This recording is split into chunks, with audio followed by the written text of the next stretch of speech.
BC వాదాన్ని మరింత ముమ్మరం చేశారు.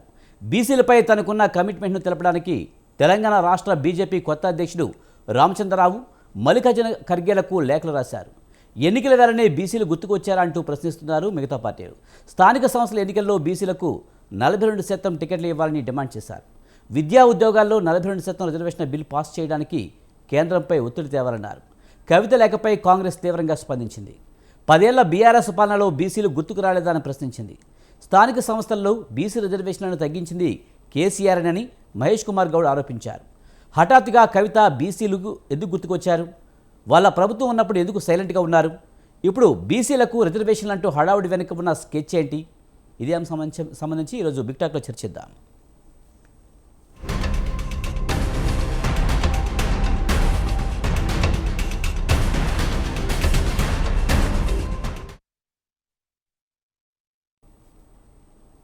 బీసీ రిజర్వేషన్ల అంశంపై ఎమ్మెల్సీ కవిత బీజేపీ కొత్త అధ్యక్షుడు రామచంద్రరావుకు అలాగే కాంగ్రెస్ జాతీయ అధ్యక్షుడు మల్లికార్జున ఖర్గేకు లేఖ రాయడం ఇప్పుడు చర్చకు దారితీసింది. అసలు కవిత బీసీ నినాదం ఎత్తడానికి కారణం ఏంటి? 42% కాంగ్రెస్ ఇవ్వడానికి సిద్ధంగా ఉన్న వేళ ఇలాంటి లేఖలు రాయడం ఎలా చూడాలి? అలాగే బీఆర్ఎస్ 10 ఏళ్ల అధికారంలో ఉంది, మరి బీసీలకు ఏం చేస్తుందని అటు బీజేపీ ఇటు కాంగ్రెస్ కూడా అడుగుతున్నాయి. దీనికి సంబంధించి మనతో మాట్లాడేందుకు గౌరీ సతీష్ గారు టీపీసీసీ రాష్ట్ర అధికార ప్రతినిధి, అలాగే గంగాపురం వెంకటరెడ్డి గారు బీజేపీ రాష్ట్ర అధికార ప్రతినిధి, అలాగే నరేష్ ప్రజాపతి గారు బీఆర్ఎస్ రాష్ట్ర నాయకులు, చామకూర రాజు గారు బీసీ ఉద్యమ నాయకులు మనతో ఉన్నారు. వారితో మాట్లాడదాం. ముందుగా గంగాపురం వెంకటరెడ్డి గారు నమస్తే అండి. నమస్తే, చెప్పండి సార్. బీసీ రిజర్వేషన్ల అంశంపై ఎమ్మెల్సీ కవిత బీఆర్ఎస్ కొత్త అధ్యక్షుడు రామచంద్రరావుకు అలాగే కాంగ్రెస్ జాతీయ అధ్యక్షుడు ఖర్గేకు లేఖ రాయడం వెనుక ఉన్న కారణం ఏంటనుకోవచ్చు? ఇప్పుడు ఒక్కటే విజయ్ గారు, కవిత గారు బీసీ వాదం ఎత్తుకున్నదా ఎత్తుకోలేదా, ఎందుకు ఎత్తుకున్నది, ఎక్కడొచ్చింది తేడా అనేటువంటి విషయాలను పక్కకు పెడితే ఆమె మా రామచంద్ర గారికి లెటర్ రాయడేసినటువంటి హక్కు లేదా మాకు? ఆమెకి ఏం సంబంధం అండి? మాకు రాయడానికి పద్ధతి కాదని.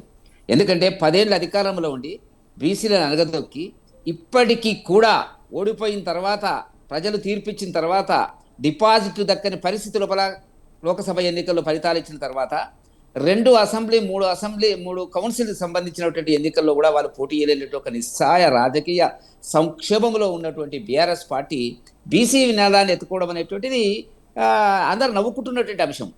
ఇప్పటికి కూడా వాళ్ళు ఒక తండ్రి ఏమో లెజిస్లేటివ్ ఫ్లోర్ లీడరు, కొడుకే వాళ్ళ అన్ననేమో వర్కింగ్ ప్రెసిడెంటు, వాళ్ళ భావనేమో కీలకమైన నాయకులు. ఈ 4 సంతోషు. సరే, ఈ 4 స్తంభాల మధ్యన ఆ పార్టీ కుటుంబ వ్యవహారంగా నడుపుతున్నటువంటి పార్టీ బీసీల వాదాన్ని ఎత్తుకునేటువంటి అవకాశం ఎక్కడొచ్చిందంటే ఇప్పటికి కూడా 1.5 year అయింది.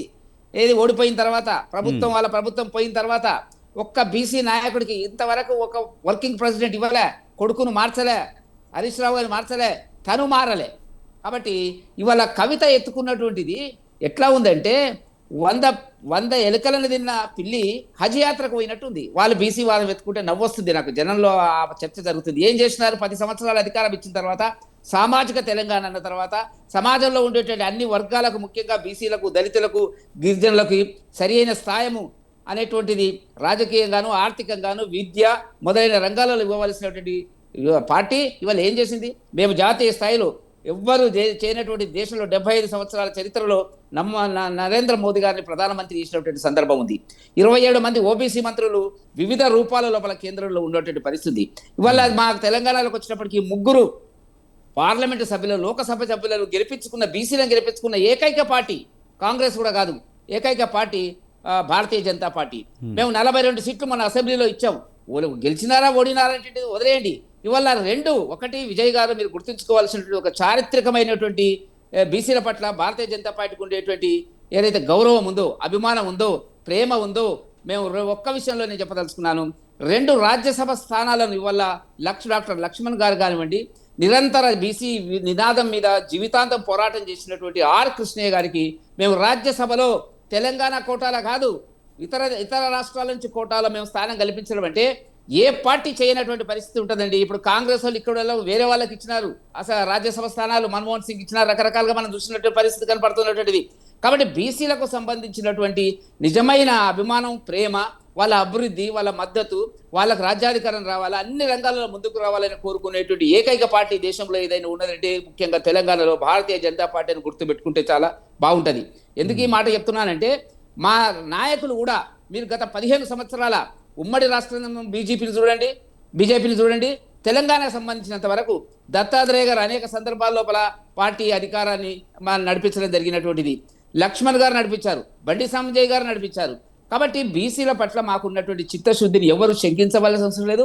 కుటుంబ పార్టీ కేంద్రంగా పనిచేసేటువంటి కవిత గారు, ఆమె ఏ పార్టీ నాకు తెలియదు ఇప్పుడు కూడా, మీకు తెలుసా చెప్పండి విజయ్ గారు, ఏ పార్టీ తరఫున అడుగుతుంది అనేటువంటి మాట చెప్పాలా? ఆ పార్టీలో ఆమె స్థానం ఏంది? ఇప్పుడు మీడియాలో మీరు పబ్లిసిటీ ఇస్తున్నారు, ఇవ్వండి, మాకు అభ్యంతరం లేదు. బీసీల వాదాన్ని ఎందుకంటే ఇవాళ వాళ్ళకి పూర్తిగా ప్రజా వ్యతిరేకత వచ్చిన తర్వాత తెలంగాణ సమాజం అంతా వాళ్ళని చీకొడుతున్నటువంటి సందర్భం లోపల ఆమె సరే వెంకటరెడ్డి గారు, ఇప్పుడు కాంగ్రెస్ అయితే 42% రిజర్వేషన్ ఇస్తామని చెప్తుంది. బిల్లు అయితే అసెంబ్లీలో ఆమోదించింది, అటు రాష్ట్రపతి గారికి ఉంది ఇప్పుడు ప్రజెంట్. ఇప్పుడు అది బిల్లు పాస్ అయ్యేలాగా బీజేపీ ఏమైనా ప్రయత్నాలు చేస్తుందా? బీజేపీ ఒత్తిడి తీసుకొచ్చి ఖచ్చితంగా బిల్లు పాస్ అయ్యేలా చేస్తుందా? ఒక్కటి విజయ్ గారు, ఈ విషయం గురించి మీరు నేను కూడా చాలా సందర్భాల్లో మాట్లాడారు. కామారెడ్డి బీసీ డిక్లరేషన్ ఇచ్చింది కాంగ్రెస్ పార్టీ ఎన్నికలకు ముందు. ఇచ్చే ముందు ఏం ఆలోచించింది, వాళ్ళ వ్యూహాలు ఏంది, వాళ్ళ ఎత్తుగడలేంది, దానికి సంబంధించిన వివిధ అంశములు ఏమిటి, అసెంబ్లీలో బిల్లు పెట్టినారు, ఉభయ సభల్లో పెట్టినారు, మేము ఏకపక్షంగా దానికి మద్దతు ప్రకటించడం జరిగినటువంటిది. ఇప్పుడు అది ఇచ్చి మీరిచ్చి ఇప్పుడు మీకు కడుపు నొప్పి లేసి ఏం చేస్తున్నారు, మమ్మల్ని కూడా ట్యాబ్లెట్ వేసుకోవాలి, మాకు కూడా ట్యాబ్లెట్ వేసుకోవాలని ఉంది, కానీ దానికి ఆ రోగ నివారణకు సంబంధించినటువంటి లక్షణాలు ఎక్కడున్నాయి అనేటువంటి తెలియకుండా ప్రజలను బీసీలను మోసం చేయడానికి కాంగ్రెస్ పార్టీ చిత్తశుద్ధితో పనిచేస్తున్నటువంటి మాట వాస్తవం. ఏ గ్రౌండ్లో ఇచ్చినారు? ఇవాళ ఒక్కనాడన్న ప్రధానమంత్రి గారిని కలిసి రేవంత్ రెడ్డి గారు ఒక రిప్రజెంటేషన్ బీసీల మీద ఇచ్చిండా చెప్పమనండి. ఉన్నారు కదా, గౌరీ సతీష్ గారు ఉన్నారు కదా, ఇవాళ రిజర్వేషన్ చేసి పంపించినారు. పంపించి చేతులు దులుపుకుంటే కాదు, ఏ గ్రౌండ్లో ఇచ్చినారు? ఇవ్వకపోతే మీరు 42% అంటున్నారు, ఏది పార్టీ పరంగా ఇస్తామని ఇవ్వండి. మీరు ఇచ్చిన తర్వాత మేము ఇవ్వకపోతే మా తప్పు అవుతుంది. కాబట్టి దేనికైనా మేము సిద్ధంగా ఉన్నాం. నిజం మేము ఇవాళ జనాభా లెక్కలే, మీరు ఇచ్చినటువంటి జనాభా లెక్కలే సేకరణ తప్పుడు తడకాది. మీరు చేసినటువంటిది బీసీ గణన అనేటువంటిది సిగ్గుపడేటువంటి అభిప్రాయం అందరికీ వచ్చినటువంటిది. ఇంతవరకు నేను అడుగుతున్నాను విజయ్ గారు, మీరు తెలిసి చెప్పండి, నేను ఒకవేళ పొరపాటు మాట్లాడితే సరిదిద్దండి. కులాలకు సంబంధించినటువంటి లెక్కలు తీసిన తర్వాత రేవంత్ రెడ్డి గారి ప్రభుత్వము ఏ పబ్లిక్ డొమైన్లోనా పెట్టిందా చెప్పండి. ఎంతమంది బీసీలు ఉన్నారు, ఎంతమంది యాదవులు ఉన్నారు, ఎంతమంది మరి ముదిరాజులు ఉన్నారు, ఎంతమంది పద్మశాలీలు ఉన్నారు, రకరకాలు ఉన్నాయి, రెడ్డిలు ఉన్నారు, బ్రాహ్మణులు ఉన్నారు, రకరకాల. ఇంతవరకు పెట్టలే. ఒక 42% ముస్లింలను కలిపి 46% ప్లస్ 10% కలిపి ముస్లింలను కూడా బీసీలో చేసినటువంటి మేము వ్యతిరేకము. ముస్లింలను బీసీలో కలపడం అంటే అసలు బీసీలకు, నిజమైన బీసీలకు, ఆ వర్గాలకు అన్యాయం చేయడం అనేటువంటి మాట మేము అంగీకరించము. ఏదైనా రావాల్సి వస్తే 46 కాదు, 56 కాదు, ఏదైనా బీసీలకు రావాలని కోరుకుంటున్నటువంటి భారతీయ జనతా పార్టీ. అందుకే మేము లెక్కలు, జనాభా లెక్కలు దాన్ని భాగం చేసినాము. ఇప్పుడు దానికి సంబంధించినటువంటి అంశాలకు వచ్చేటప్పటికి అది ఊహాజనితమైన ప్రశ్న. ఇప్పుడు ఎంబడి ఆ ఒక్క కేసును తీసుకునే పరిస్థితులు దేశం మొత్తం మీద బీసీలకు సంబంధించి రావాలా? రేపు జనాభా వచ్చిన తర్వాత వాళ్ళకి చట్టసభతో పాటు డిబేట్లో పాల్గొనడానికి నరేష్ ప్రజాపతి గారు బీఆర్ఎస్ రాష్ట్ర నాయకులు ఉన్నారు, ఆయనతో మాట్లాడదాం. నరేష్ ప్రజాపతి గారు నమస్తే అండి. నమస్తే అండి సార్. బీఆర్ఎస్ ఎమ్మెల్సీ కవిత బీసీ రిజర్వేషన్ల అంశంపై తెలంగాణ అధ్యక్షులకి అలాగే కాంగ్రెస్ జాతీయ అధ్యక్షులకి లేఖలు రాయడానికి కారణం ఏంటి? గతంలో 10 ఏళ్ళ అధికారంలో ఉండి బీసీలకి మీరు చేసింది ఏంటి? అప్పుడు బీసీ రిజర్వేషన్లు కూడా తగ్గించారు అనే ఒక విమర్శన అయితే కాంగ్రెస్ అధ్యక్షుడు టీపీసీసీ ప్రెసిడెంట్ మహేష్ కుమార్ గౌడ్ ఈరోజు చెప్పడం జరిగింది.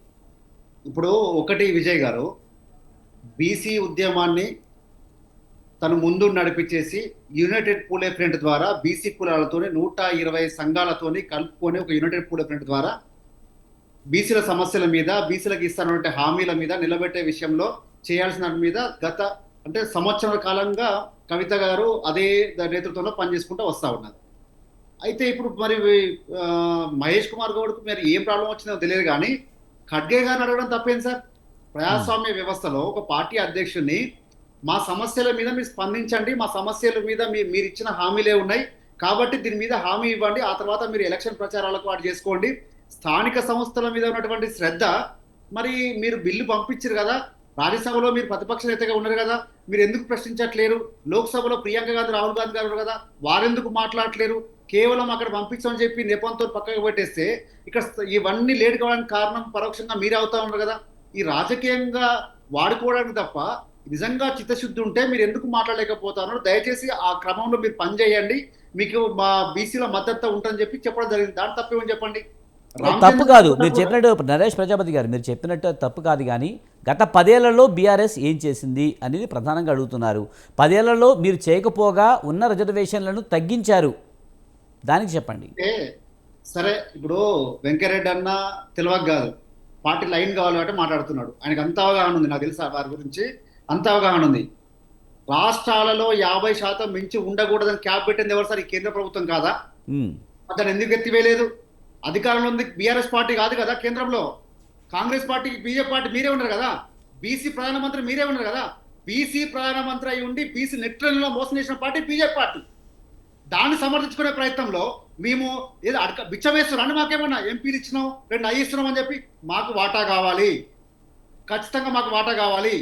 అదే ఒక బీసీ నాయకుడిని మీరు బీజేపీ తరఫున పిలిచి ఉంటే వారు బీసీల కొంత సపోర్ట్ గా మాట్లాడేవాళ్ళు. కానీ వెంకటరెడ్డి గారు ఎట్లా మాట్లాడతారు? మాట్లాడరు కదా. వారు న్యాయమైన నేనే మాట్లాడతాను. రైట్ రైట్ వెంకటరెడ్డి గారు ఒక నిమిషం. న్యాయమైన నేను అంటా ఉన్నాను, ఈ రాష్ట్రంలో 60% ఉంటే మీకు అర్థం కావట్లేదా? మీరు అంత అవహేళన మాట్లాడతారా? బీసీల సపోర్ట్ చేసి మాట్లాడుతూ ఉంటే మీకు తప్పు నేను కనబడతా ఉందా? మీరెందుకు ఎట్లా చెప్పి మీరు అధికారం లేరా? గత 10 ఏళ్ళు మీరు ప్రధానమంత్రి లేరా సెంట్రల్లో? మీరు ఎందుకు చేయలేదు? పార్లమెంట్లో ఎందుకు బిందు చేయలేదు? ఎందుకు షెడ్యూల్ మారలేకపోయారు? ఎందుకు రాజ్యాంగ ఆర్టికల్ మారలేకపోయారు? ఇది చెప్తే నరేష్ ప్రజాపతి గారు, మీరు బీజేపీ అని అంటున్నారు కరెక్టే, కానీ నేను అడిగిన క్వశ్చన్కి అయితే సమాధానం చెప్పట్లేదు. మీరు గత 10 ఏళ్లలో నరేష్ ప్రజాపతి గారు, నేను అడిగింది అదే. గత 10 ఏళ్లలో రిజర్వేషన్లు బీసీలకు ఎందుకు తగ్గించింది బీఆర్ఎస్ అనేది ఒకటైతే, ఇప్పటికైనా బీఆర్ఎస్లో బీసీ ముఖ్యమంత్రి లేకపోతే బీసీ అధ్యక్షులను చేయగల దమ్ముందా అంటూ కాంగ్రెస్ అంటుంది. పార్టీకి మాకు ప్రధాన ప్రతిపక్ష ఎవరుండండి ఇప్పుడు? ఇట్లందరూ లేరా? బీసీ కాదా? మేము అడుగుతా ఉన్నామండి, మీరు ఎన్ని సీట్లు ఇచ్చినా మేము ఎన్ని సీట్లు ఇచ్చినా అది కాదు. ఈ రోజు సమస్య ఏంది?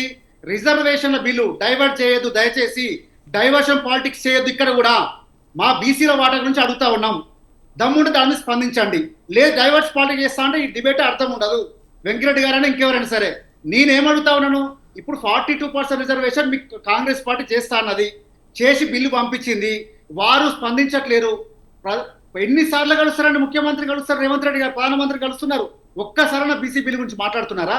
అంటే 60% ఉన్నటువంటి ఈ పబ్లిక్ మీద మీకు 2 నిమిషాలు మాట్లాడడానికి సమయం దొరకకపోతే ఈ ఎవరిని మోసం చేస్తా ఉన్నారు?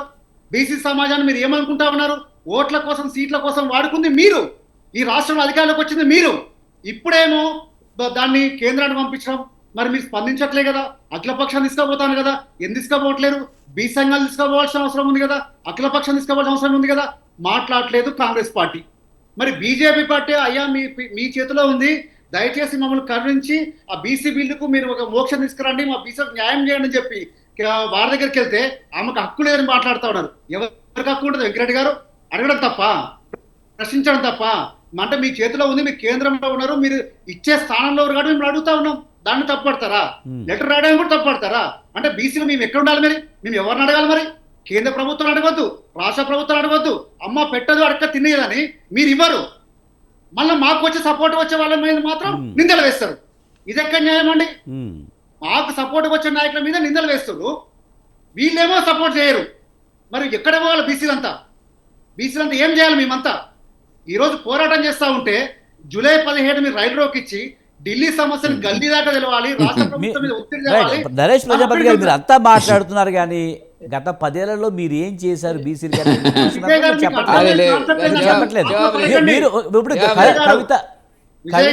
ట్రాప్లో పడకండి.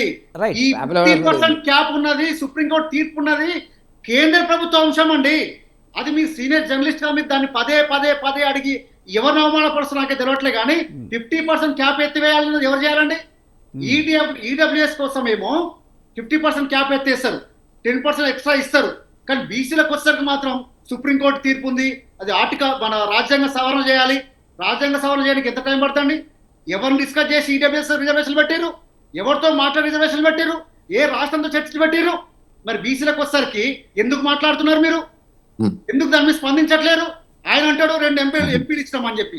ఎవరికి ఇస్తారండి? 60% బీసీలో ఉన్నాం.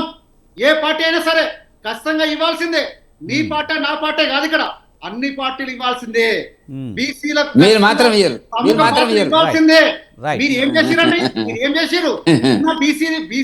బీసీ అధ్యక్షుడు తీసుకుపోయి రెడ్డికి ఇచ్చిరు. నిన్ననేమో బీసీ అని చెప్పేసి ఆ విషయాలు కూడా అన్ని విషయాలు మాట్లాడదాం. నరేష్ ప్రజాపతి గారు డిబేట్లో పాల్గొన్నందుకు చామకూర రాజు గారు బీసీ ఉద్యమ నాయకులు మనతో ఉన్నారు, ఆయనతో మాట్లాడదాం. చామకూర రాజు గారు నమస్తే అండి. బీసీ రిజర్వేషన్ల అంశంపై ఎమ్మెల్సీ కవిత అటు బీజేపీకి అటు కాంగ్రెస్కి లెటర్లు రాయడాన్ని మీరు ఎలా చూస్తున్నారు?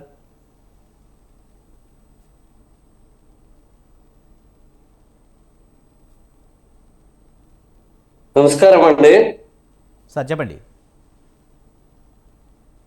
బీసీ రిజర్వేషన్ల విషయంలో 42% బీసీ రిజర్వేషన్ల విషయంలో కాంగ్రెస్ పార్టీ, భారతీయ జనతా పార్టీ నువ్వు గిల్లు నేను ఏడ్చినట్టు చేస్తా అన్నట్టు చేస్తున్నావు.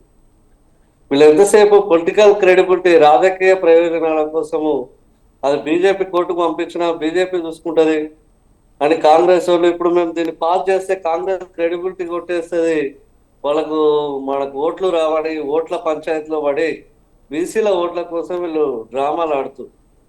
First point.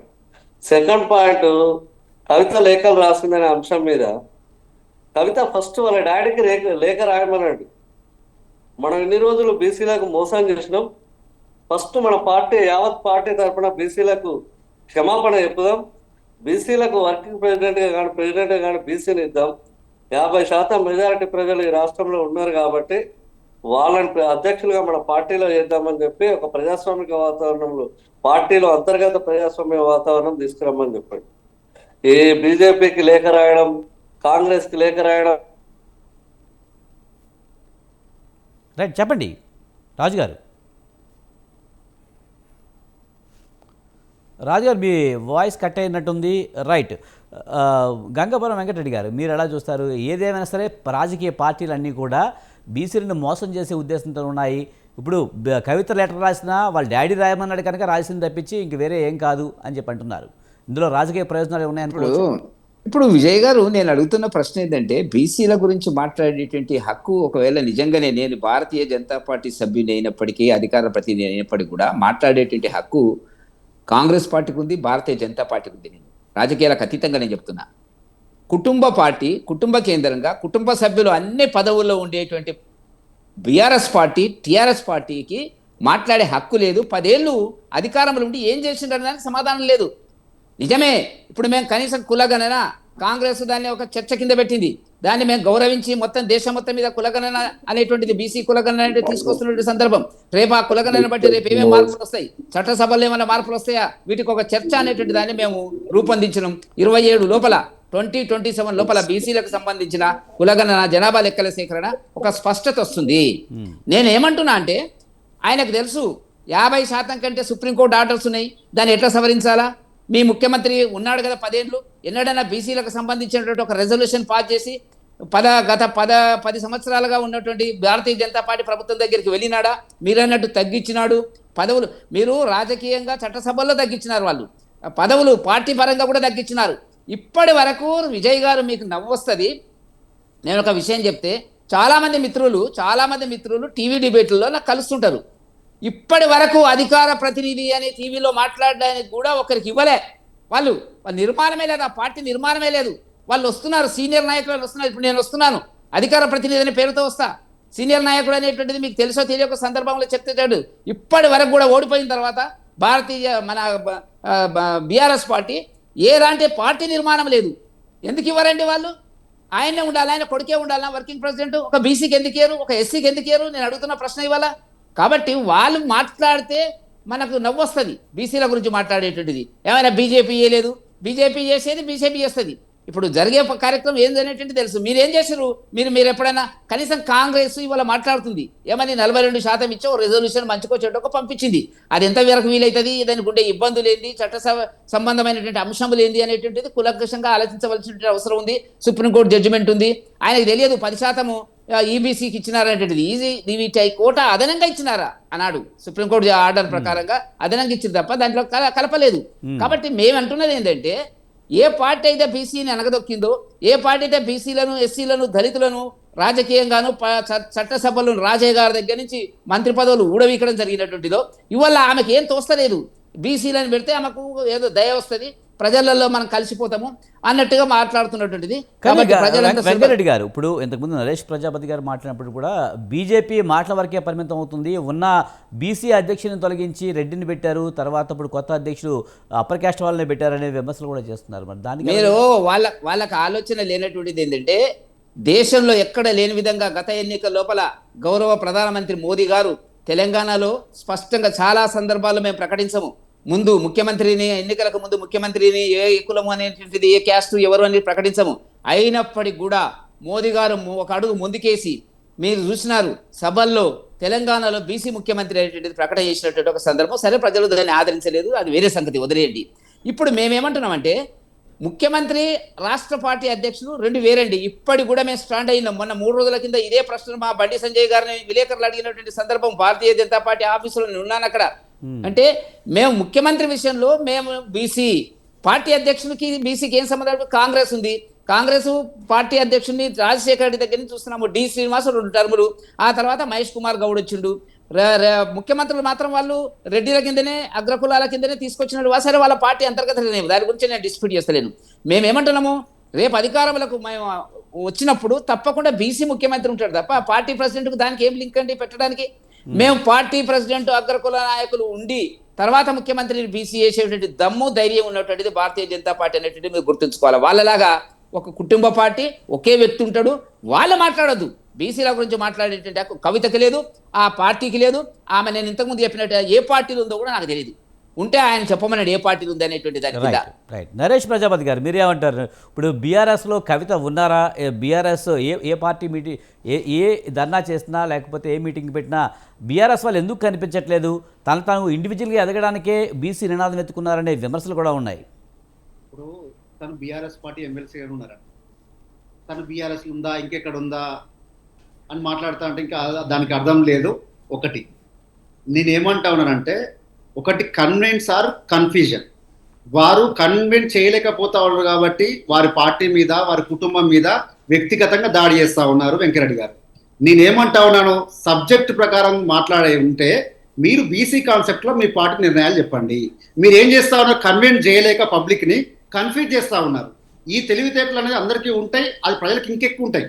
మన డిబేట్ చూసే వాళ్ళందరికీ కూడా తెలుస్తుంది వీళ్ళు ఎట్లా మాట్లాడుతూ ఉన్నారు. వెంకరెడ్డి గారు చాకచక్యంగా ఎట్లా డైవర్ట్ చేస్తూ ఉన్నాడు ఆమె ఫ్యామిలీ మీద, ఆమె ఏ పార్టీ అనేది. ఇప్పుడు సబ్జెక్ట్ అది కాదు కదా విజయ్ గారు, పాయింట్ టు పాయింట్ మాట్లాడాల్సింది ఏంటంటే, అంటే అలా కాదు నరేష్ ప్రజాపతి గారు.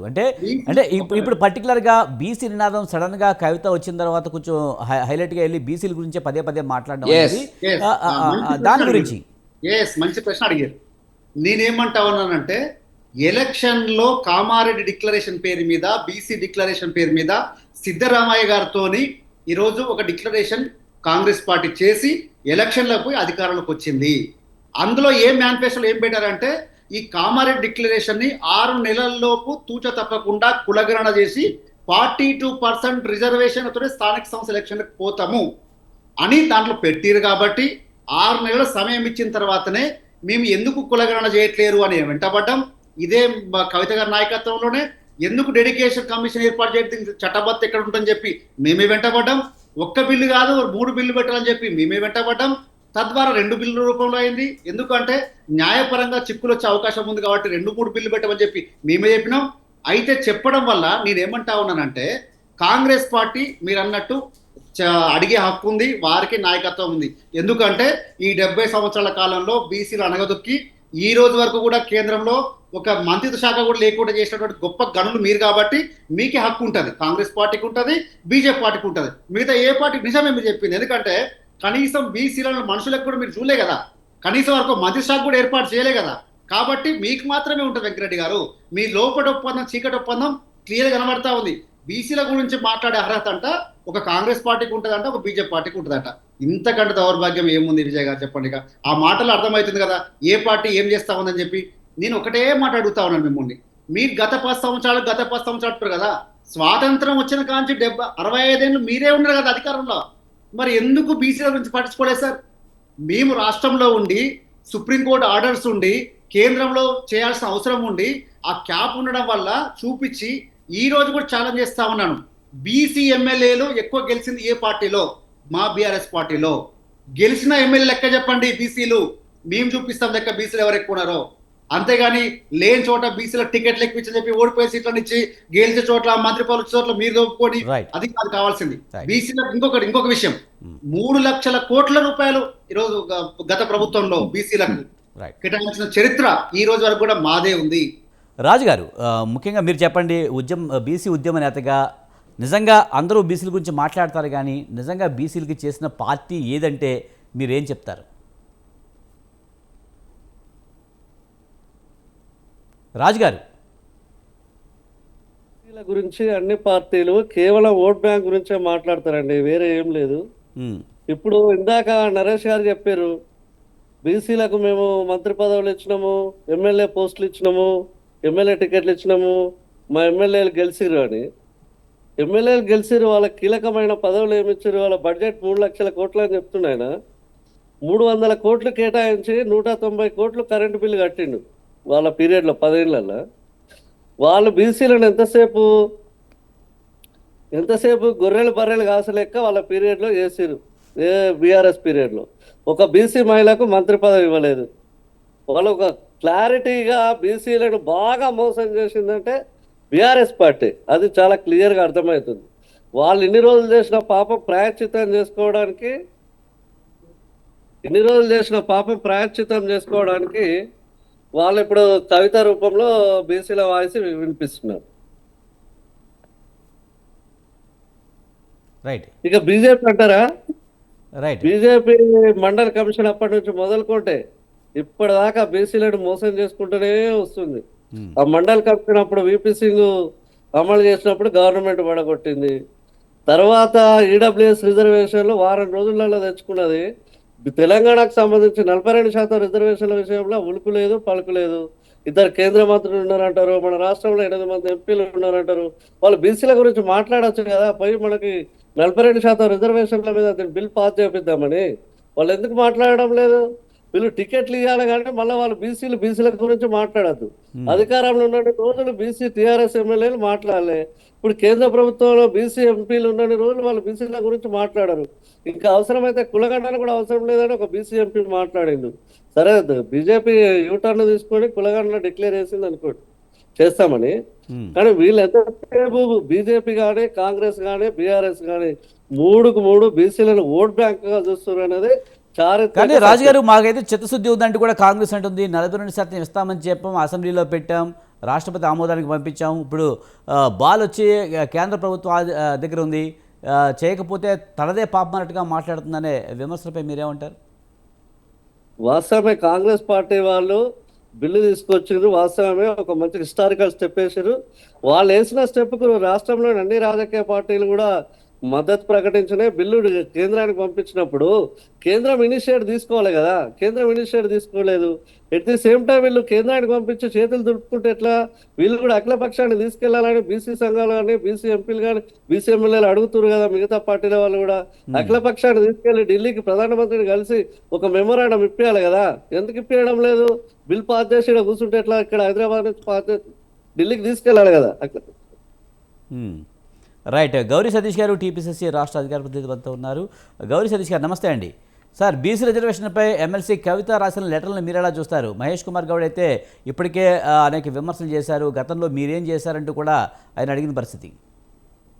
ముందుగా చర్చల్లో పాల్గొన్న వెంకటరెడ్డి గారికి, మా పిడికిలి రాజు గారికి, అదే రకంగా రాజు గారికి, నరేష్ గారికి, అందరికీ మీకు సాయంకాలం నమస్కారం తెలియజేస్తూ, బీఆర్ఎస్ పార్టీ 2 పర్యాయాలు అధికారంలో ఉన్నప్పుడు బీసీలను గాలికి వదిలేసి ఇప్పుడు బీసీ నినాదం వెతుకోవడం అంటే చాలా శోచనీయ అంశం. ఎందుకనంటే స్థానిక సంస్థల్లో అప్పుడు 2014 కంటే ముందు 33% రిజర్వేషన్ ఉన్నదాన్ని 27% చేసి స్థానిక సంస్థల్లో ఎన్నికలకు వెళ్ళినటువంటి ఘనత టీఆర్ఎస్ బీఆర్ఎస్ పార్టీది.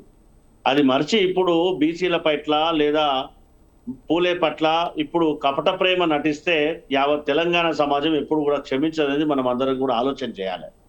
ఏదైతే వారు సమగ్ర కుటుంబ సర్వే పేరుతోటి సర్వే చేసి కనీసం టేబుల్ చేయకుండా యావత్ తెలంగాణ సమాజానికి ఎవరు ఎంతున్నారో కనీసం చెప్పకుండా దాచిపెట్టినటువంటి ఘనత కేసీఆర్ దా కాదా ఒక్కసారి యావత్ తెలంగాణ సమాజానికి అంతా కూడా బాగా తెలుసు.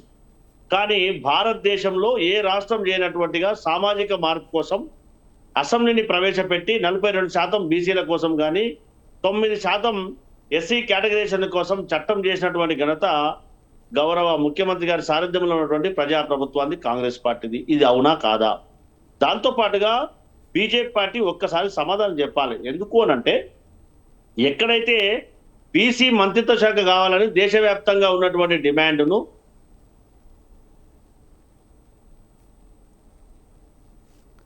గౌరీ సతీష్ గారు, రైట్, ఆయన లైన్ కట్ అయినట్టుంది. రైట్, ఏదేమైనా రకరకాల విమర్శలు చేస్తూ ఉన్నారు బీసీ రిజర్వేషన్లపై. ఎమ్మెల్సీ కవిత లెటర్ రాయడం అయితే ఇప్పుడు ఒక చర్చకి దారితీసినట్టుగా అనిపిస్తుంది.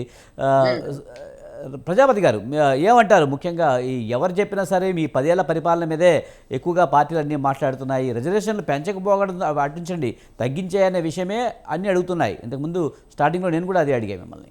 సార్ ఇప్పుడు మేమేం చెప్తా ఉన్నామంటే, రిజర్వేషన్లన్నీ ఆనాడు కాంగ్రెస్ ప్రభుత్వమే జానారెడ్డి గారి లేఖ ద్వారానే జానారెడ్డి గారు చెప్పిన ద్వారానే తగ్గినాయి ఆల్రెడీ. అది కాంగ్రెస్ పార్టీ తగ్గించింది, ఆ తర్వాత బీఆర్ఎస్ పార్టీ అధికారంలోకి వచ్చింది. తప్పని పరిస్థితిలో సమయం అంటే మించిపోతుంది కాబట్టి కొత్తగా ఏర్పడిన రాష్ట్రము, కోర్టులో ఎలక్షన్స్ ఉన్నాయి, ఈ సమయంలోపు ఎలక్షన్ పెట్టని చెప్పి ఆ ప్రకారంగా పోయింది. కపట నాటకం అని మాట్లాడుతున్నారు కదా గౌరీశంకర్ గారు. ఆనాడు మేనిఫెస్టోలో ఎవరు పెట్టలే, ఈనాడు మీరు మేనిఫెస్టోలో పెట్టిర్రు, 6 నెలల్లో కంప్లీట్ చేస్తామన్నారు కాబట్టి మేము ప్రశ్నిస్తా ఉన్నాము. ఒకవేళ మేనిఫెస్టోలో పెట్టకపోతే డిమాండ్ ఆ ఉద్యమ తీరు వేరుంటుండే, కానీ మీరు ఒప్పుకున్నారు కాబట్టి ఆ ప్రకారం చేయండి. మీరు నేను కేంద్రానికి లేక మన బిల్ పాస్ చేసి పంపిస్తాను చెప్పలే, దాన్ని ఇంప్లిమెంట్ చేసి చూపిస్తామన్నారు. కేంద్రం దగ్గర ఎట్లా చేస్తారా, ఏం చేస్తారా, మోదీని ఏ రకంగా ఒప్పించుకుంటారా, స్థానిక సంస్థ రిజర్వేషన్లో 42% రిజర్వేషన్లు ఇంప్లిమెంట్ చేసి చూపించాలి. 36 అంశాల మీద మాట్లాడడానికి రేవంత్ రెడ్డి గారి సమయం ఉంటుంది, కానీ బీసీల గురించి మాట్లాడడానికి మాత్రం రేవంత్ రెడ్డి గారికి టైం ఉండదు. మరి దీన్ని మేము ప్రశ్నిస్తున్నాం సార్. తర్వాత ఇంకొక విషయం, కవిత గారు మీరు అంటా ఉన్నారు కదా, మహిళా రిజర్వేషన్లో ఎప్పుడైతే బిల్ పాస్ అయిందో, బిల్ పాస్ కావడానికి కూడా తెలంగాణ జాగృతి అధ్యక్షురాలు కవిత గారు పోరాటం చేశారు. ఆ క్రమంలో బిల్ పాస్ అయిన సందర్భంలో, బీజేపీ పెట్టినటువంటి బిల్ పాస్ అయిన సందర్భంలో అప్పుడు కవిత గారిని మీలాంటి మీడియా మిత్రులు కొంతమంది అడిగినప్పుడు, మరి బిల్ పాస్ అయింది మహిళా రిజర్వేషన్ అనేది, దీంట్లో ఓబీసీ కోట ఎంత అని అడిగితే, ఇంకా బీసీ కోట ఎక్కడ డిక్లేర్ కాలేదు, దాని మీద కూడా పోరాటం చేయాల్సిన అవసరం ఉంది, ఖచ్చితంగా దాని మీద మీరు పోరాడతామని చెప్పి 2023లో అప్పటికి మేము అధికారంలో ఉన్నాం రాష్ట్రంలో, అప్పుడే చెప్పింది ఆ మాట. కానీ దురదృష్టవశాత్తు మేము ప్రతిపక్షంలో ఈరోజు ఉన్నాము, అయినా కూడా మేము ఇచ్చిన మాట ఎక్కడ వెనక్కిపోలేదు. ఏ బీసీలకైతే అండగా ఉంటామని చెప్పినామో అదే బీసీ ఉద్యమాన్ని ఉత్తమం చేయడానికి ఇప్పుడు రిజర్వేషన్లు వచ్చి చట్టబద్ధంగా ఏమైనా పెరిగితే కవిత గారికి ఏమైనా ఉపయోగం అండి? బీసీ కోటలు ఏమన్నా మేము పోటీ చేస్తుందా చెప్పండి? అంటే పార్టీకి లాభం అవుతుంది కదా, పార్టీకి మైలేజ్ వచ్చే అవకాశం. పార్టీ లాభం కాదు మరి. అట్లా అంటే ఈడబ్ల్యూఎస్ కోట మీరు చేసిరు కదా, ఎవరికి లాభం పెట్టుకోరు, ఎవరు లాభాపేక్ష కోసం చేసిరు అంటే అప్పుడు బీసీలు ఎవరు మీకు పనికి రాలేదు, అప్పుడు బీసీల ఓట్లు మీకు వద్దా? నిజంగా మీరు అధికారంలో ఉన్నారు కదా, మరి ఈడబ్ల్యూఎస్ కోట మీరే పెట్టరు కదా, మరి దాన్ని ఏమన్నా మనం. కానీ ఏదేమైనా రాబోయే స్థానిక సంస్థలే టార్గెట్గా పార్టీలన్నీ కూడా ఈ బీసీ నినాదం గురించి పదే మాట్లాడుతున్నాయి, 42% గురించి మాట్లాడుతున్నాయి. ఎవరైనా సరే ఈ కేవలం రాజకీయ లబ్ధి కోసమే చేస్తున్నాయి అనడంలో వాస్తవం లేదంటారా? ఇప్పుడు నేనేమంటున్నా సార్, ఒక బీసీ నాయకుడు మాట్లాడుతున్నా, నేను అందరిని రిక్వెస్ట్ చేస్తా ఉన్నా, ప్యానల్లో ఉన్న మిత్రులు అందరికీ రిక్వెస్ట్ చేస్తా ఉన్నా, దయచేసి ఇప్పుడు ఒక మోక ఉంది, ఈ మోకల్నే రావాలి కంపల్సరీ బీసీ బిల్లు. ఔరేక్ దక్క తెలంగాణ పక్కన నాడు ఏనాడైతే ఉద్యమం చేసినామో తెలంగాణ సాధన కోసం, ఇప్పుడు కూడా ఔరేక్ దక్క బీసీ బిల్ పక్కా అనే నినాదంతో మేము ముందుకు పోతా ఉన్నాం. పార్టీలకు ఖచ్చితంగా ఆలోచించకండి, బీఆర్ఎస్ పార్టీ జెండా వేసుకొని రావట్లే, మేము ఒక బీసీ జెండాతో ముందుకు పోతా ఉన్నాం, ఒక బీసీ ఎజెండాతో ముందుకు పోతా ఉన్నాం. పార్టీలకు ఖచ్చితంగా బీసీ నాయకులతో కలిసి రావాలి. నేను అంటా ఉన్నాను, 60% మంది బీసీలో ఒక నిర్ణయానికి వస్తే మరి ఎస్సీలు ఎస్టీలు మద్దతు తెలుపుతున్నాయి, కానీ ఓబీసీలో ఓసీలో కొన్ని వర్గాలు మద్దతు తెలుపుతున్నాయి, కానీ ఎందుకు వ్యతిరేకిస్తున్నారు సార్? మా న్యాయమైన డిమాండ్ కాదా? 70 సంవత్సరాలు అనగదొక్కబడ్డాం కదా, ఇప్పుడైనా సరే మాకు రిజర్వేషన్ కల్పించామంటే మీ ఏదో తింటున్నట్టుగా మా మీద మీరు చూపించేసి మీకు అది ఇస్తున్నాం ఇది ఇస్తున్నాం అంటారు కదా. మీరు చెప్తూ అన్నారు నరేష్ గారు, ఇప్పుడు ఈ బీసీ నినాదం గురించి కవిత గారు మాట్లాడుతున్నప్పుడు బీఆర్ఎస్ అని పక్కకి జరిగి మాట్లాడుతున్నారా, లేకపోతే ఇది బీఆర్ఎస్ స్టాండే అనుకోవచ్చు? ఎందుకంటే ఇప్పుడు మీరు మాట్లాడుతూ తెలంగాణ జాగృతి అధ్యక్షురాలుగా మాట్లాడుతున్నారు, తెలంగాణ జాగృతి వైపు మాట్లాడుతున్నా అని చెప్తున్నారు. ఒక క్లారిటీ కోసం అడిగే అంతే. నేనేమంటా ఉన్నాను, రాహుల్ గాంధీ గారు కాంగ్రెస్ పార్టీలో ఉండి ఆయన బీసీ నాయకుడేం కాదు, ఆయన కులగణన గురించి మాట్లాడిండు, మేమెంతో మాకంత వాటా గురించి మాట్లాడుతా ఉన్నాడు. అది మరి పార్టీ మీరు స్టాండ్స్ ఏమంటారు? పార్టీ స్టాండ్స్ ఇక్కడ పార్టీ స్టాండ్ దాన్ని అనేది ఏమంటారు? మాట్లాడుతున్నారా కవిత, లేకపోతే తెలంగాణ జాగృతి అధ్యక్షురాలుగా మాట్లాడుతున్నారు అనేది కావాలి. ఎస్, డెఫినెట్ గా పార్టీ స్టాండ్ బీసీలకు అనుకూలంగా ఉంటుందండి. ఉమ్, డెఫినెట్ గా 100% బీఆర్ఎస్ పార్టీ బీసీలకు అనుకూలంగా ఉంటుంది. మీరు దాన్ని ప్రశ్నించాల్సిన అవసరం లేదు. ఉమ్, ఏ సందర్భంలో అయినా సరే బీసీలకు రావాల్సినటువంటి ప్రతి దాంట్లో కూడా బీఆర్ఎస్ సపోర్ట్ ఉంటుంది. దాంట్లో అనుమానం పడాల్సిన అవసరమే లేదు. ఇంకా మీరు దాంట్లో వేరే అపార్థాలకు దాని తిరిగి తావే లేదు. ఉమ్. కేంద్రం ఆమోదించినా ఆమోదించకపోయినా మేము 42% ఇస్తామని కాంగ్రెస్ అంటుంది. మరి బీఆర్ఎస్ కూడా అలాగే చేసే అవకాశం కనిపిస్తుందా? ఏంటండి? ఇప్పుడు మేము 42% సీట్లు అయితే మేము ఖచ్చితంగా ఇస్తాము అని చెప్తుంది స్థానిక సంస్థల్లో కాంగ్రెస్ ప్రభుత్వం. ఇప్పుడు మీరు కూడా అదే విధంగా 42% బీసీలకు ఇచ్చే అవకాశం ఉందా? బీఆర్ఎస్ పార్టీ మార్కెట్ కమిటీలలో వాటిలో రిజర్వేషన్ తెచ్చిందే బీఆర్ఎస్ పార్టీ అండి. అంటే రిజర్వేషన్ అయినా అవ్వకపోయినప్పుడు కేంద్రం చేతుల్లో ఉంది. పార్టీ టూ కాదు, ఉమ్, బీసీలకు 50% సీట్లు ఇచ్చిందే బీఆర్ఎస్ పార్టీ సార్. ఉమ్, కానీ మేమేమంటా ఉన్నామంటే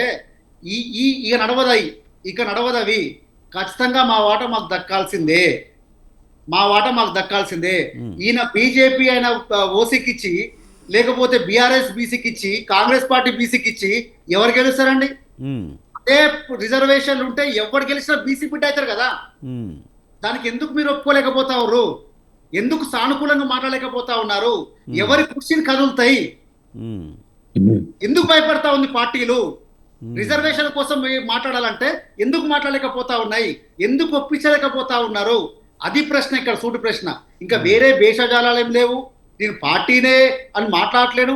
ఒక బీసీ నాయకుడుగా నా కోరిక ఏంటంటే న్యాయబద్ధమైన డిమాండ్లకు మీరు అన్ని కలిసి రావాలన్నా. మీరంతా మాకు చిన్న చూపు చూసి మీకు అది ఇచ్చినాం, మీరు ఆమె ఎందుకు మాట్లాడుతారు, ఈమె ఎందుకు మాట్లాడుతుంటే మాకు కలిసి వచ్చి అందరినీ తీసుకుపోతాం. వెంకరెడ్డి అని వచ్చి రేపు మాకు మద్దతు మాట్లాడితే జై వెంకరెడ్డి అని అంటాం మేము. మాకు బీసీ ఉద్యమానికి మద్దతు తెలిపితే ఎవరైనా సరే కలుపుకొని పోతాం.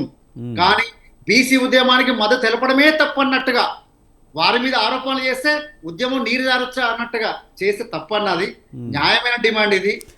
అందరూ బీసీల గురించి మాట్లాడుతున్నారు, అన్ని పార్టీలు బీసీకి జై అంటున్నాయి, కానీ ఎవరు కూడా కలిసి అయితే ఎలాంటి పరిస్థితి బీజేపీ లేదు. విజయ్ గారు, రాహుల్ గాంధీ గారు మేమెంతో మాకెంత అంటున్నారు. బీసీ ప్రధానమంత్రి బీసీల కోసం ఏమైనా చేస్తాను మోదీ గారు అంటున్నారు. మరి బిల్లు ఎందుకు ఆగింది? సరిగా బిల్లు ఎందుకు ఆగిందండి? ఇది చెప్పండి క్లియర్ గా. రైట్, వెంకటరెడ్డి గారు మాట్లాడతారు దీని గురించి.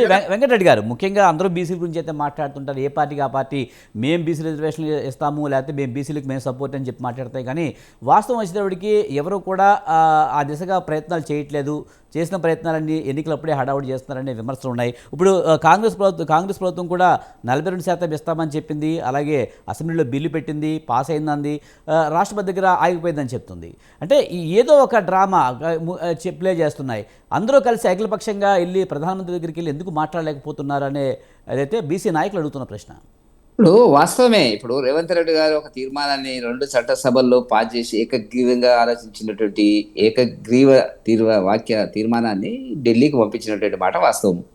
ఆ తర్వాత ఆయన ఏం చేస్తున్నాడు ఏంది అనేటువంటి దాని గురించి మనకు స్పష్టత లేదు. ప్రధానమంత్రి గారి దగ్గరికి వెళ్ళి మరి ఒక అఖిలపక్షాన్ని తీసుకుపోతా అని అన్నాడు, తీసుకుపోలే. రకరకాలుగా విన్యాసాలు కాంగ్రెస్ పార్టీ చేస్తున్నటువంటి మాట వాస్తవం. భారతీయ జనతా పార్టీ ప్రాక్టికల్గా మా చారిత్రక రాజకీయ వ్యూహాల ఎత్తుగడుల్లో బీసీల పట్ల మాకు ఉండేటువంటి ఆలోచన కానివ్వండి, వాళ్ళు ముందుకు రావాలనేటువంటిది, అది ఆర్థికంగా నేను ఇంతకుముందు చెప్పిన సామాజికంగా, విద్య, వీటిల్లో. ఇప్పుడు అధికారంలోకి వచ్చిరండి 42% ఇస్తాము మేము అక్కడ చట్టసభలో లేకున్నా కూడా అని అంటున్నారు. ఎవరు? కాంగ్రెస్ పార్టీ మహేష్ కుమార్ గౌడ్ అంటున్నాడు. ఇప్పుడు నేను అడుగుతున్న ప్రశ్న ఏదంటే, ఉన్న మంత్రి పదవులు ఎంతమందికి బీసీలకు ఇచ్చిండ్రు? కార్పొరేషన్ చైర్మన్లు ఎంతమందికి ఇచ్చిండ్రు? అంతమంది రెడ్డిలకు, బ్రాహ్మణులకు, వాళ్ళకి వీళ్ళకి ఇచ్చినారు కదా. నేను అన్ననేనంటే ఓటు బ్యాంకు రాజకీయాలల్లో ఇప్పుడు కనపడుతున్నది ఏంది? మేము అధికారం వల్ల మేము ప్రకటించినాము బీసీ ముఖ్యమంత్రి అని. బహుశా తెలంగాణలో కానీ ఉమ్మడి రాష్ట్రంలో కానీ ఒక ప్రధానమంత్రి బీసీ ముఖ్యమంత్రి చేస్తాము, మాకు మద్దతు ఇవ్వండి అని అడిగినటువంటి సందర్భం అనేటువంటిది చాలా గొప్ప విషయం. అది తక్కువ అంచనా వేస్తే తప్పు. మీకే అధికారము చేయాలనేటువంటిది. ఇప్పుడు కూడా మేము అదే స్టాండ్ మీద మేము ఉన్నాము. మిగతా కాంగ్రెస్ పార్టీ కానీ బీఆర్ఎస్ పార్టీ కానీ చెప్తే విజయ్ గారు మేము బీసీ ముఖ్యమంత్రి అని మేము స్టాండ్ చెప్తున్నాం. మా స్టాండ్ బీసీ ముఖ్యమంత్రి. మీరు చెప్పండి బీసీ ముఖ్యమంత్రి అని. నేనేమంటున్నా అంటే బీసీ లెక్కలు రేవంత్ రెడ్డి గారు చేసినది గందరగోళంగా ఉన్నాయి. ఆయన ఏదో హడావుడిగా చేసినాడు. ఒక సైంటిఫిక్గా శాస్త్రీయంగా జరగలే. రేపు జరగబోతే జనాభా లెక్కల సేకరణలో ఇది ఒక భాగం కింద జరుగుతుంది. వాళ్ళ జనాభా బయటకు వస్తుంది. దానికి ఒక అధికారపూర్వకమైనటువంటి విశ్వాసం ప్రజల్లో కలుగుతుంది. తర్వాత ఏం చేయాలి, చట్టసభల్లో వాళ్ళకి కావాల్సినటువంటి దీని అనేటువంటి చర్చ తప్పకుండా మేము ఆ నిర్ణయం చేసినామంటే దాన్ని ముందుకు తీసుకుపోయేటువంటి పరిస్థితుల్లో మేము ఉన్నాము అనేటువంటి మాట వాస్తవము. సరే, ఇప్పుడు తెలంగాణలో వాళ్ళు రిజల్యూషన్, రేవంత్ రెడ్డి గారు తెలుసు, రిజల్యూషన్ చేసి పంపిస్తే అది వచ్చేది కాదు పోయేది కాదు అనేది. అందుకే ఆయన వెళ్ళడం లేదు, చేయడం లేదు. దానికి ఉన్నాయి అనేక సమస్యలు ఉన్నాయి చుట్టూ. అంత సులభం కాదు. తమిళనాడు కేసు వేరు, 9th షెడ్యూల్లో వచ్చింది. ఇక్కడ కేసు వేరు. ఆయన మరి ఇచ్చేటప్పుడు, వాగ్దానం ఇచ్చేటప్పుడు చేసినాడా, చేయలే. మా ఆనాడు అనాల్సింది, మోదీ గారిని అడిగి వచ్చేగా, మోదీ ఎందుకు వచ్చే కేంద్ర ప్రభుత్వం ఏదైనా ఉన్నట్టయితే దానికి సంబంధించినటువంటిది ఒక తీర్మానం చేసి పంపిస్తాము, దాన్ని గమనించాలనేటువంటిది, దాని కింద పరిశీలించాలనేటువంటిది. ఇప్పుడు కూడా అవకాశాలు ఉన్నాయి. ఏం జరుగుతుందో తెలియండి. తెలియకపోతే 42% మీరు ఇవ్వండి, మిగతా పార్టీలపై ప్రెషర్ పెట్టండి. మేమెందుకు బీసీ క్యాండిడేట్స్ పెడితే మేము కూడా ఓసీ క్యాండిడేట్స్ ఎందుకు పోటీ చేస్తారండి? మేము కూడా బీసీ క్యాండిడేట్స్ పెడతాం కదా. మీరు ఏదో దానికి సంబంధించినటువంటిది చెప్పండి. పార్టీ లెవెల్లోనైనా మీటింగ్ పెట్టి మీరు బీసీకి ఏంటి, మేము బీసీకి ఇస్తాం, వాళ్ళు బీసీకి ఏంటి అనే చర్చ తీసుకురావాలి కదా. అదేం లేకుండా గాలికి వదిలేసి ఎట్లాగూ స్థానిక ఎన్నికల్లో గెలిచేటువంటి సత్తా వాళ్ళకి లేదు, వాళ్ళకి ఆ నమ్మకం పోయింది. ఇప్పుడు ఏం చేయాలని అర్థమైతే లేదు. బీసీ బిల్లు పెట్టి దాన్ని వెనక్కిలాగి ముందుకు లాగేటువంటి పద్ధతిలో ఉన్నది. ఒకటి, నరేష్ గారు మాట్లాడుతున్నటువంటిది బీసీ సామాజిక వర్గం నుంచి మాట్లాడుతున్నాడా లేకపోతే బీఆర్ఎస్ నుంచి మాట్లాడుతున్నాడు అర్థమైతే లేదు. బీసీ సామాజిక వర్గం నుంచి మాట్లాడుతున్నాడు. కవితది ఒక అనుమానం అంటే నరేష్ గారు కూడా అదే అనుమానం వస్తుంది. పార్టీ ప్రతినిధిగా మాట్లాడుతున్నారా? మాట్లాడితే సమస్యలు వేరు, మాట్లాడకపోతే సమస్యలు వేరు. మీరు ఇంతకుముందు సార్ మాట్లాడుతున్నాడు బీసీ సామాజిక వర్గం గురించి, మేము గౌరవిస్తాం ఆయన చెప్పినటువంటిది. 3 పార్టీల గురించి మాట్లాడినాడు, ఆయన అభిప్రాయం ఆయన చెప్పినాడు, దాన్ని మనం గౌరవించాలి. అభిప్రాయాన్ని అవునన్నా కాదన్నా మనకి ఇష్టం లేకుండా. కాబట్టి నేనేమంటున్నా అంటే, మళ్ళొకసారి ముగింపుగా ఏం చెప్తున్నానంటే, ఈ దేశంలో బీసీల గురించి మాట్లాడేటువంటి హక్కు లేనటువంటి మొదటి పార్టీ బీఆర్ఎస్ పార్టీ. అది కల్వకుంట్ల కుటుంబం అనేటువంటిది మాత్రం చాలా స్పష్టంగా భారతీయ జనతా పార్టీకి ఉన్నటువంటి ఒక అభిప్రాయం. విజయ్ గారు, రైట్. నరేష్ గారు మీరేమంటారు? మరి ఇప్పుడు ఆయన స్పష్టంగా చెప్పాడు, ఒక బీసీల గురించి మాట్లాడడానికి అర్హత లేని పార్టీ ఏదంటే బీఆర్ఎస్ అంటారు. అలాగే రాబోయే రోజుల్లో బీసీ ముఖ్యమంత్రిని చేసే దమ్ముందంటూ కూడా ఆయన అడుగుతున్నారు.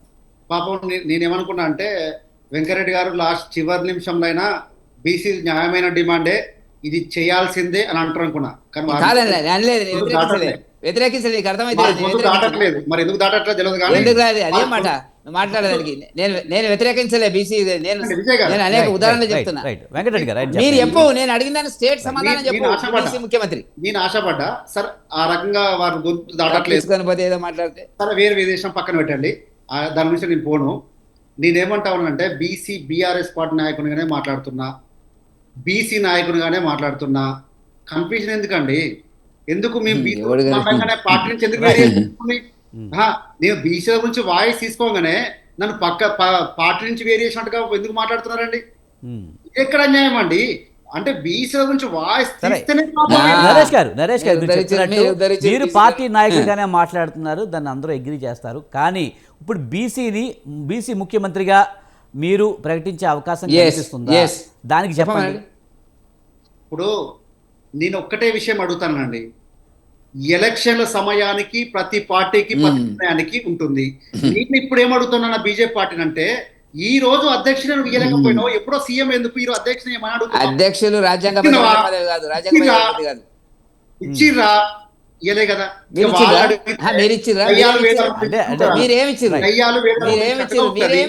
తర్వాత ఇంకొకటి నేను అడిగిన సమానం చెప్పారు. చెప్పండి వెంకరెడ్డి అన్న, 70 సంవత్సరాల కాలంలో బీసీ మంత్రిత్వ శాఖ లేదు అంటే నువ్వు స్పందించట్లేవు. 27 మంది మంత్రులు ఉన్నారు. 27 మంది మంత్రులు ఉన్నారు. ఎందుకండి 27 మంది మంత్రులు ఉంటే దాంట్లో సంక్షేమ శాఖ లేకపోతే 27 మంది ఉంటే గంగా కలుస్తుంది. రైట్, కంక్లూడ్ చేయండి. శాఖ కూడా లేనప్పుడు సమాధానం చెప్పవా అంటే, నేను 27 పెట్టినా ఇద్దరు మంత్రులకి ఏమైతే దానివల్ల ఇద్దరు ఎందుకండి? మాకు మీరు విద్యమేష పరిస్థితి ఎందుకు వచ్చింది? మా వాటా మాకు రావాలని, మీ వాటా రావాలా? మీ పార్టీలు అడుగుపోయి మా పార్టీ అధికారం మీ పార్టీ ఉన్నప్పుడు ఏం చేసిండ్రు? ఉన్నప్పుడు నిద్రపోయినరా? ఉన్నప్పుడు ఏం చేసిండ్రు? మనం ఒక్క విషయం చెప్తా ఉన్నాను. కాకినాడ తీర్మానం చేసిర్రు, తర్వాత ఏం చేసిర్రు? తెలంగాణ తీర్మానం ఏం చేసిర్రు? అది వేరు. ఏది వేరు? రైట్, మళ్ళీ మనం బ్యాక్ వెళ్ళొద్దు. తెలంగాణ ఉద్యమం నాటికి వెళ్ళొద్దు. Right, thank you very much అండి. నరేష్ ప్రజాపతి గారు, అలాగే గంగాపురం వెంకటరెడ్డి గారు, గౌరీ సతీష్ గారు, అలాగే చామకూర రాజు గారు